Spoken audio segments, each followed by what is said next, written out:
Hey guys, Gogsy here, and we are going to sit back and talk about what's just happened, Scotland's elimination from the Euro 2024 competition. Unfortunately, there aren't many headlines that I see fit to go with this game, so I've gone with Scotland starved by Hungary, which I think is pretty funny, but there's nothing funny about what shit show happened on the pitch. There were so many permutations for us to go through. There was a storyline of if we finish the group on 2 points, we can still go through. But for me, 2 points wasn't enough. I thought that the bare minimum for us to go through is on 4 points because our goal difference is unforgivable, and there's only one way for us to retrieve that goal difference, and that was by winning the match. Or alternatively, had we done it the easy way, which was get a win against the Swiss, then we would have only needed a point tonight. But c'est la vie. From an analytical perspective, I think Hungary played the game to a T and they shithoused their way to 3 points. When I say shithoused their way, I mean they sat back, they parked the bus, they let Scotland at them, but we didn't get at them. The Hungarians soaked up all the pressure that we applied, which wasn't much, but when we did venture into their half, usually the ball would end up back in our defence, and the way of actually getting forward, there was none, because Hungary basically closed off all the spaces. For me, the only way that we could actually change that is by putting another body into midfield and changing the back three, or the back five, to a back 4/2. We once again didn't change formation because we don't have a plan B.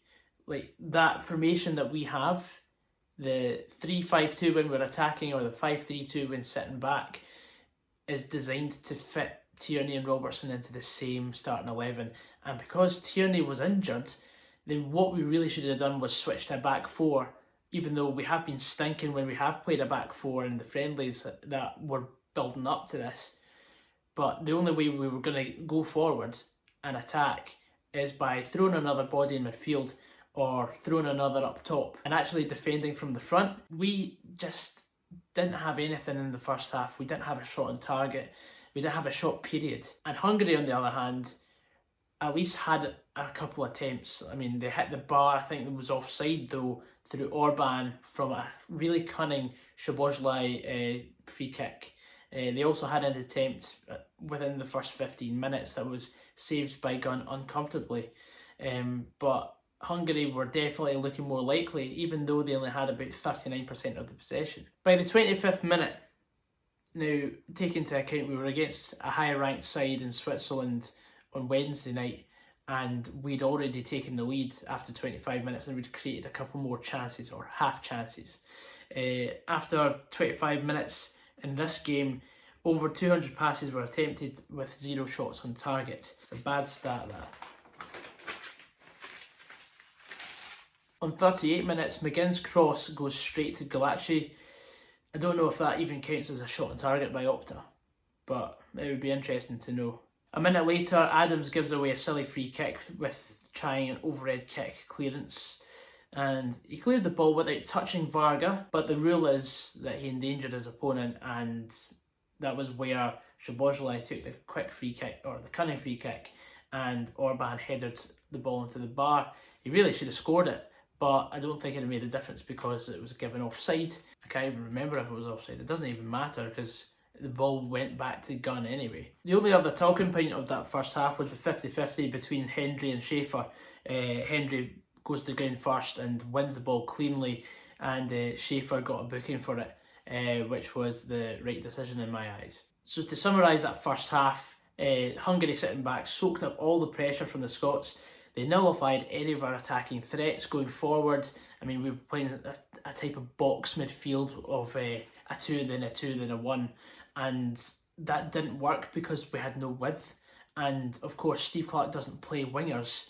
So there's very limited options. I mean, you've got James Forrest on the bench that would probably be playing right wing back if he did get utilised.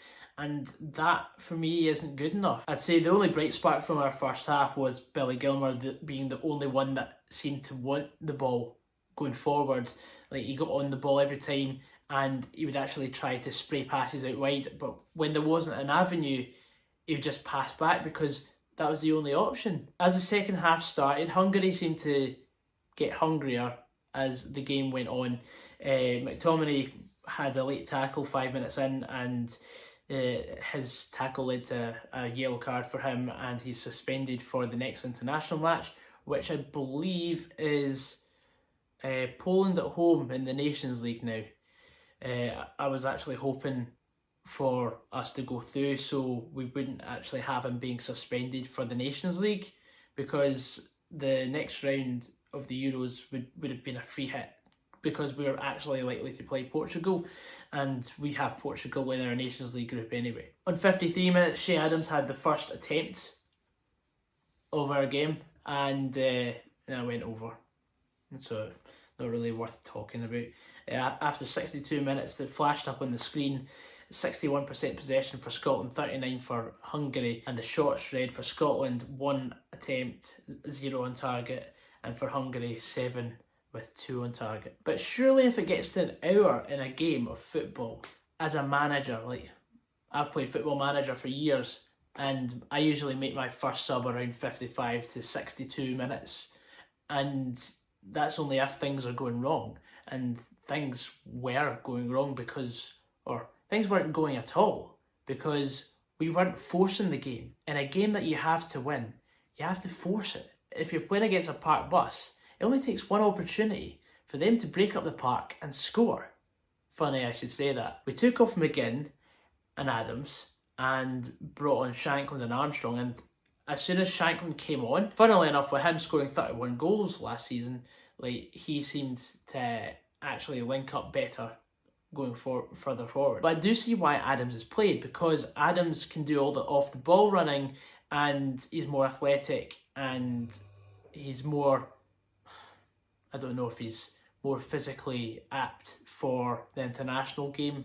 I mean, I don't know if any of our forwards are, but he's playing at a higher level right now than Shankland is, and I think that's why Steve Clarke still puts faith in Shea Adams, even though Shankland's a better goal scorer. 77 minutes, first corner for Scotland, and it was a very poorly worked corner. I mean, I think if I remember rightly, it hit the first man. You've got international standard players that can't put a cross in. That's where we're going wrong. I think from my time in Germany and tonight, I think we only had 2 proper connections from dead ball situations, and they were both in the Switzerland game. One Hanley header in off the post, and another was a McKenna header that went over the bar. Then we come to the talk about the penalty decision.